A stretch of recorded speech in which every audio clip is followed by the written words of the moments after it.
Leanna, today's topic is self-sabotage. I know that this is something that you wanted to speak about as well because as people that suffer from negative thinking or a substance dependency, there is that giant potential to self-sabotage. Can you talk to us about that? Yes, of course. Well, the giant is your subconscious program. And I love how you presented that because it is a giant that we have to fight through or with to get to the next step of whatever it is that you hope and desire for yourself, that better step. So a lot of times we'll set goals and we'll have ideas and we get inspired and we get motivated and we write a plan and we actually, start to follow through on that plan and we start to see changes. But because we're not comfortable with feeling better, our subconscious mind will always want to pull us back into our old conditioned behavior. Self sabotage to me means that we're just not comfortable with the new thing that we're experiencing. So, a lot of times that happens whether we're experiencing something bad or something good. A lot of times people will come and say, I drank because I was too happy and I didn't know how to accept my emotions and how to deal with that. Or some people will say I drank because I was depressed and lonely. So we do that because we're uncomfortable with something new, something that's unfamiliar. And that all comes from our subconscious mind, from that program that we have been living from for our entire lifetime, and now we want something to change. And something that helped me too when it came to not self sabotaging was the idea of anticipation, not anxiety. Because when I first became sober, I thought, oh, I've never been sober while I've gone camping. I've never been sober at a concert. I've never been sober at my own birthday party. And something that Leanna was able to help me through, which was so helpful, was she said this. She said, well, pretend that you're going into a job interview. You know that you know what you're going to wear, you know what questions you're going to say, you know what questions are going to be asked of you, or you're prepared for those questions. So really put yourself in that environment before you get in there so that when it happens, when you're finally in that environment, it's not a shock. You're not like, oh my gosh, I didn't see this coming. So for my birthday, for example, I'm sure you remember this, Leanna and I had a session where I kind of envisioned my birthday and people drinking around me and eventually becoming desensitized to alcohol around me. And so by the time my actual birthday happened, it was like it already happened. And so it wasn't so much of a shock. And therefore I knew how to handle it. Because I do think people relapse into their old behavior, whether it's negative thinking or addiction, because they reach this new place with their new set of legs, and they're like, oh, I don't know how to walk here. But if you start to actually exercise that muscle, the mind, then it makes it a little bit easier. Yes, absolutely. It's definitely a muscle. And if we go to the gym and our body looks great, our muscles are nice and toned. If we go to the gym 4 or 5 times a week, we get that result. But then when we stop, it's different. Our posture's different. We feel different. Our muscles deflate. So it has to be a consistent, repetitive action that we take. And we have to look at our mind that same way. There's a quote that I love that goes, the day that you plant the seed is not the day that you eat the fruit. So it's almost like you have to be persistent, you have to be consistent. To condition our mind with new ideas and new ways of thinking, it has to be reinforced through repetitive action.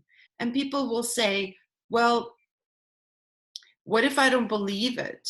Well, you don't feel like it's true because you haven't accepted that suggestion, you haven't accepted that idea yet, but you have to think about how you became the person that you became now, the person that you are now, today. You worked on it. You worked on the habit of drinking. You worked on the habit of doing drugs. You worked on the habit of getting angry and sad. So you worked on it, you reinforced it. So you worked hard on it, and now it became your natural way of thinking and being. So true. You really do have to ingrain it in your mind, and like you said, you have to put purpose and really believe it the same way that you really believed all of those negative things about you. Put in that same amount of energy into believing all of these positive energies about you. It's a lifelong practice, because we're always going to have something to overcome or grow towards. We as human beings, we accomplish things and we achieve certain things that we've wanted for so long in our life, and then we get there and then we feel okay, and now what? Now I'm depressed. Like, I don't, what am I going to do?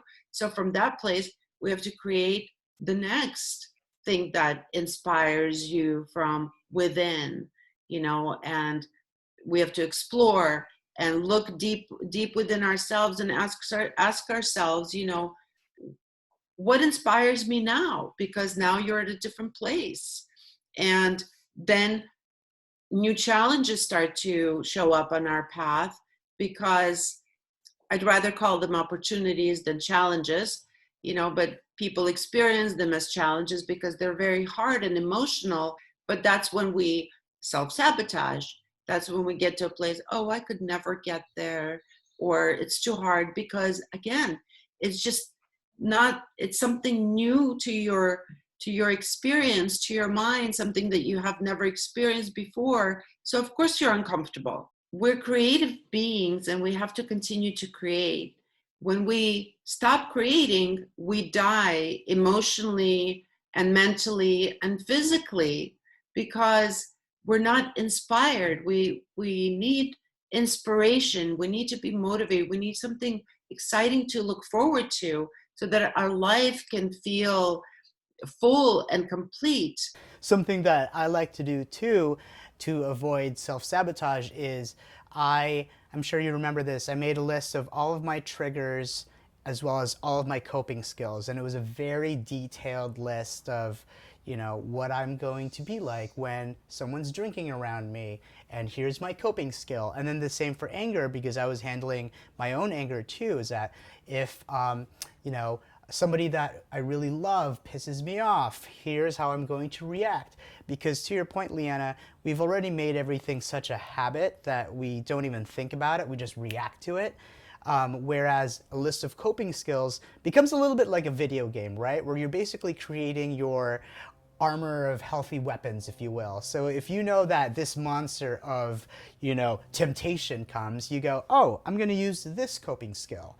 Or if this situation where you could potentially be angry comes, you go, oh, I'm going to use this coping skill. So you are well equipped and you're not left standing there like a deer in the headlights.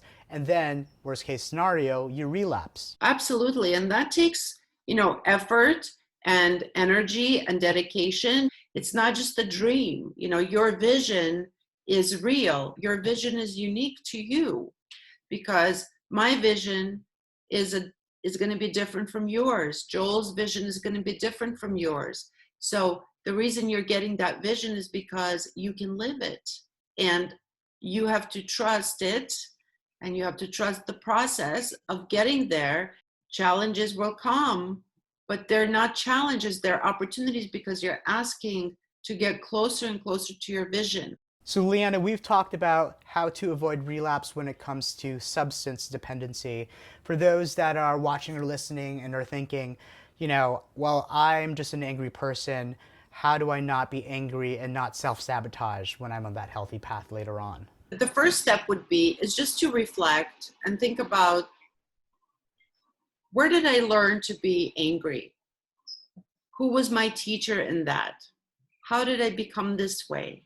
And I believe that when we go back to the initial moment or experience that we began to be angry, it's already a healing process, just to understand. And then you can ask yourself, how would I rather be? And start from there. And just keep asking yourself, how would I rather be, instead of reacting this way with anger or carrying this anger? But, to me, anger really stems from some kind of pain, so that pain needs to be healed, of course, for the anger to really be released. So self-discovery work is always good, and just keep asking yourself questions, and the more you understand where your behaviors stem from, the easier it will become for you to take the steps to get better, and that actually, in my online program, I get into in depth in the first module about how to understand where all of your behavior stems from, and actually how to start healing those parts of you. So I would suggest, checking that out, and that could be a really, really helpful tool to start that process of healing. Absolutely. And at the end of the show, I want these guys to be able to know how to access your online program, especially since we are safer at home these days. And something that I want to bring up too, Leanna, is the idea of prelapse, because it's not just relapse, right? There's actually prelapse, which leads into relapse.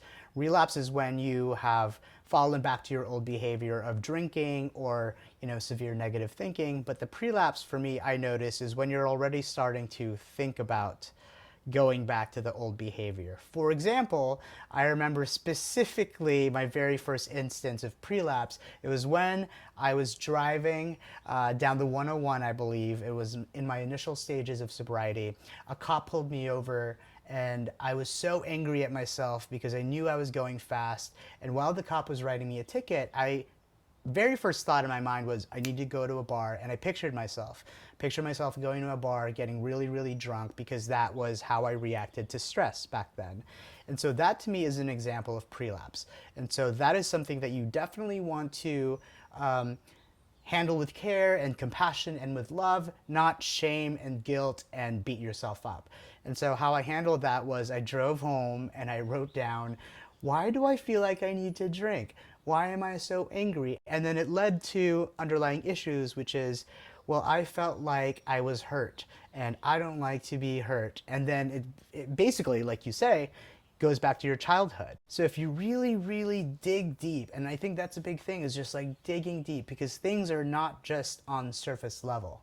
It wasn't just about a speeding ticket. It was about how I handled things as a child and how I developed as an adult. That's right. And it's a learned behavior, and you've reinforced it over and over and over again. But now that you realize, okay, I don't want to be angry anymore. It's not serving me. I don't like the way I feel, because of course we go through the cycle of, reacting to anger, and then we feel guilty, we feel shame, we feel regret, and then we get so depleted and tired and exhausted. And then the anger reoccurs again if we don't handle it the right way, if we don't acknowledge it, meaning recognize that, I don't like the way I'm behaving. A lot of times we blame other people for causing us to feel this anger or these uncomfortable feelings, but no, it's actually your anger, because you're the one who's reacting from that place. So it's your emotion. Nobody's making you feel that way. You're doing it. So that's the real first step, is to accept that it's my anger and it's my behavior, and it's nobody's fault, and I have to work on it myself, because waiting for other people to change so that you don't get angry anymore is take forever, and they may never change. And one of the things to do is to really just ask yourself, how would I rather have, behaved in that situation? you know Writing it down, and then preparing yourself for next time, and maybe saying to yourself, I don't have to behave like this anymore, because this is what I'm going to do to prevent myself from reacting that way. And I find that, I'm constantly shifting myself back into alignment. And that should be okay, because this is a practice, right? Like you and I talk about how we're constantly talking in our minds, but it's a healthy talk, which leads me to my next question, because there's a lot of people that are aware about overthinking, and how overthinking clearly can lead to anxiety, depression, all that stuff. Can you tell us the difference between overthinking and self-talk when you're just shifting yourself back into alignment? If overthinking is not bothering you and it's not causing you pain or harm, it's not sabotaging you, it's not keeping you stuck, then overthink. But if you find yourself overthinking and causing yourself anxiety and worry and whatever negative feelings that you're causing yourself, then you need to look at it and just look at what is it that you're focusing on? What story are you telling yourself that you consistently repeat and strengthen within you because you're constantly thinking about it in a negative way, obviously. If you look at the story you're convincing yourself of in that moment that's causing you to feel that way, see if you can change it in a way that's pleasing to you. Thank you so much, Leanna, and I definitely want these guys to have access to you and your amazing transformative program. How can they get a hold of you? Just go to my website at leannalapidus.com. If you want to just speak with me and connect, you can go to the contact form, fill it out, and I'll get back to you as soon as I can. I also have my online program that I've created for people who want to work on themselves, who want to understand themselves better. Also, we are offering a 30% discount of the online program if you enter the promo code EMPOWERED. Thank you so much, Leanna. You are the best. And as someone who has been through Leanna's program, I can genuinely say it has changed my life, transformed my life. And I really hope that this happens for you. There's the opportunity, 30% off. Promo code is EMPOWERED, just like the name of the podcast, easy peasy. Her Instagram is at Leanna Lapidus Hypnotherapy. Mine is at Relampagos. Please leave a comment below. Check out the program. It's worth it. And we'll see you guys soon.